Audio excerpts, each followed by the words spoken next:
السلام علیکم ورحمۃ اللہ وبرکاتہ۔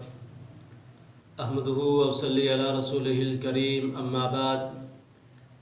عن ابی ہریرہ رضی اللہ تعالی عنہ عن رسول اللہ صلی اللہ علیہ وسلم قال ما نقصت صدقۃ من مال وما زاد اللہ عبدا بعفو الا عزا وما تواضع احد للہ الا رفعہ اللہ، رواہ مسلم۔ معزز سامعین کرام، حضرت ابو ہریرہ رضی اللہ تعالی عنہ بیان کرتے ہیں، رسول اللہ صلی اللہ علیہ وسلم نے فرمایا ما نقص صدقۃ من مال، کہ صدقہ کرنے سے مال میں کمی نہیں آتی ہے۔ وما زاد اللہ عبدا بعفو الا عزا، اور جو دوسروں کو معاف کر دیتا ہے اللہ اس کی عزت میں اضافہ فرما دیتا ہے۔ اور تیسری بار رسول اللہ صلی اللہ علیہ وسلم نے فرمائی وما تواضع احد للہ الا رفعہ اللہ، جو کوئی بھی تواضع انکساری اللہ رب العزت کے لیے کرتا ہے اللہ اس کی عزت کو رفعت و بلندی میں تبدیل فرما دیتا ہے۔ معزز سامعین کرام،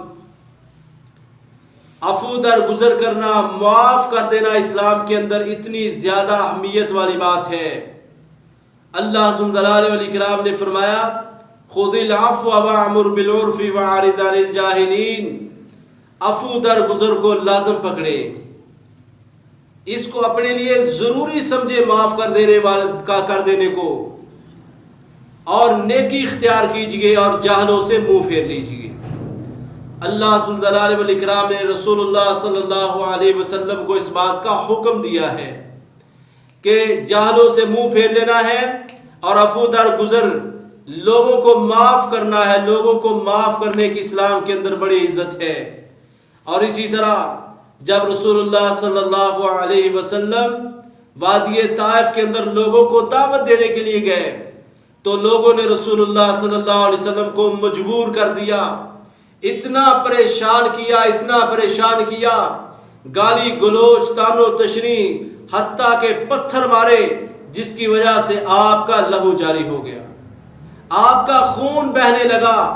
تو جبریل علیہ السلام آئے، اللہ کے حکم سے کہنے لگے یا رسول اللہ مجھے اللہ نے بھیجا ہے، آپ کا ان لوگوں کے بارے میں کیا خیال ہے؟ اگر آپ حکم دیں تو ان لوگوں کو پتھروں کے درمیان کچل دوں، پیس دوں۔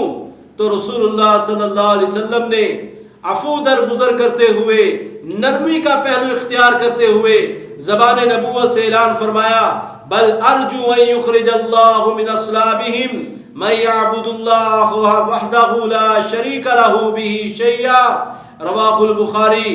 بلکہ میں تو یہ امید کرتا ہوں اللہ ان سے ایسے لوگوں کو پیدا کرے گا، ان کی ایسی اولادیں ہوگی کہ جو اللہ کے ساتھ شرک نہیں کرے گی، وہ صرف ایک اللہ کی عبادت کریں گے۔ رسول اللہ صلی اللہ علیہ وسلم اتنے زیادہ معاف کرنے والے، لوگوں کے لیے اتنا نرم گوشہ رکھنے والے، لوگوں کو آپس میں ملانے والے، نفرتوں کو ختم کرنے والے۔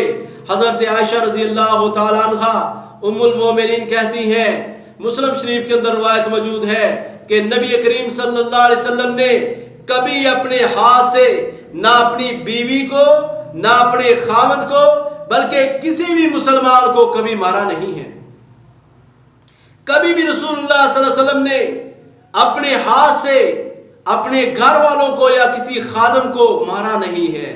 یہ نبی صلی اللہ علیہ وسلم کی عفو درگزری کی اعلیٰ ترین مثال ہے کہ ام المومنین خود بیان کر رہی ہے کہ جب آپ کو غصہ آتا تو آپ عفو درگزر کرتے، آپ معاف کر دیتے۔ لوگوں کو معاف کرنا رسول اللہ صلی اللہ علیہ وسلم کی سنت مطہرہ تھی۔